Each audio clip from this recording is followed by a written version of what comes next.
You open a tutorial video. You click pause.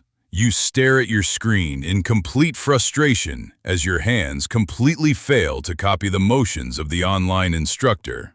The modern digital world makes the ancient process of education feel incredibly mechanical. Why is learning a new skill so uniquely painful today? The standard answer is simple. You just lack practice. But the deep evolutionary truth is far stranger, because your biological mind completely rejects this unnatural state of isolation. Your modern neural architecture is starving for an ancient physical environment.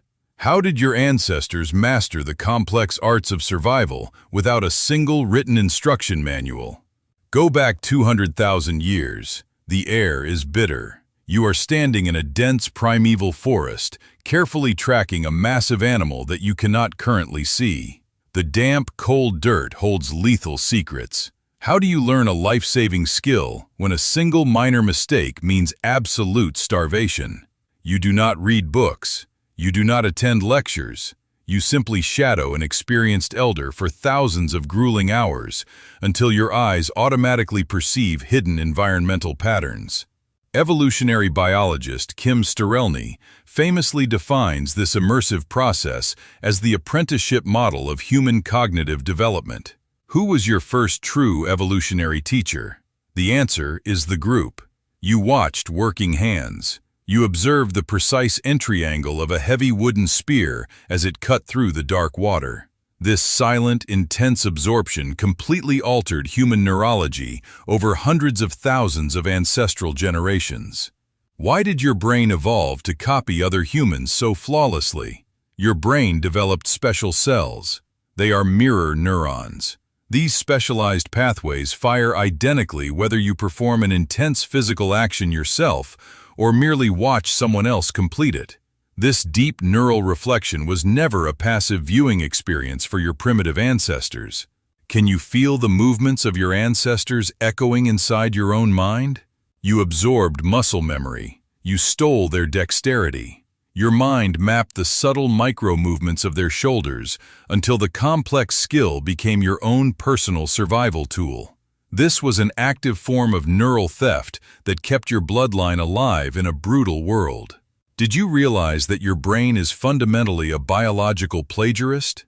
Survival demanded absolute perfection. Errors brought swift death. A poorly thrown hunting spear meant the entire tribe went hungry for weeks during the frozen winter months.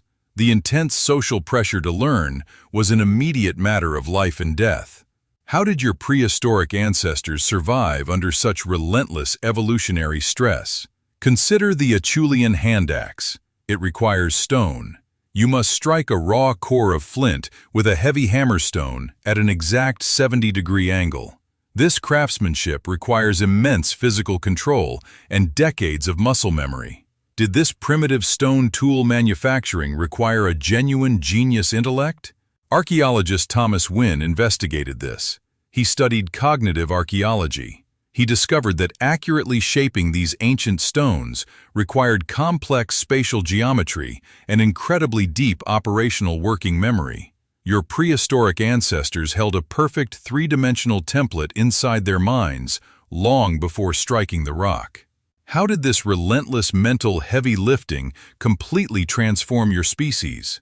It rewired your frontal lobe. It expanded working memory. The intense, sustained focus required to knap flint activated the exact neural pathways you use today for grammatical speech. Physical labor birthed your abstract thought entirely out of survival necessity. What if your hands are the true, original authors of your modern intelligence? This brings a shocking twist. You assume words came first. The evolutionary evidence suggests that language actually evolved for a completely different, utilitarian purpose than you think. A famous 2015 study led by Dr. Thomas Morgan explicitly tested how stone tool knowledge passes between modern humans. Did language begin as a way to share complex hunting secrets? The answer is no. Imitation has strict limits. The researchers discovered that complex toolmaking became completely impossible to sustain across generations without actual, structured verbal instruction. Language evolved specifically to teach your ancestors how to smash rocks correctly. Can you hear the ancient stone toolmaker hiding inside your voice? Your words are heavy echoes. Your grammar is stone. Every complex sentence you speak today relies entirely on the sequencing pathways built by ancient Pleistocene craftsmen. Learning was an intimate, visceral communion between generations of breathing bodies. Why have we abandoned this beautiful physical dance of human knowledge? Now look at your room. You sit completely motionless. You try to force abstract data into your skull from a flat, glowing glass screen. Your prehistoric nervous system is deeply confused and distressed by this profound isolation. Why do you expect your brain to cooperate with cold machines? It expects a living mentor. It needs shared sweat. It longs for the rich smell of wood smoke and the tactile resistance of raw, physical materials. You are trying to learn like a digital computer instead of a living animal. Will you choose to step back into your true biology? Find a real master. Embody their exact movements. Your genetics are waiting patiently for you to look at a living, breathing example of human craft.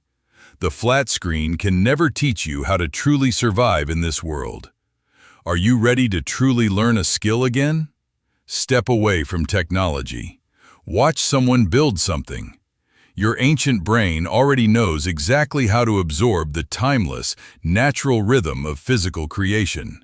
You stare at your screen in complete frustration as your hands completely fail to copy the motions of the online instructor.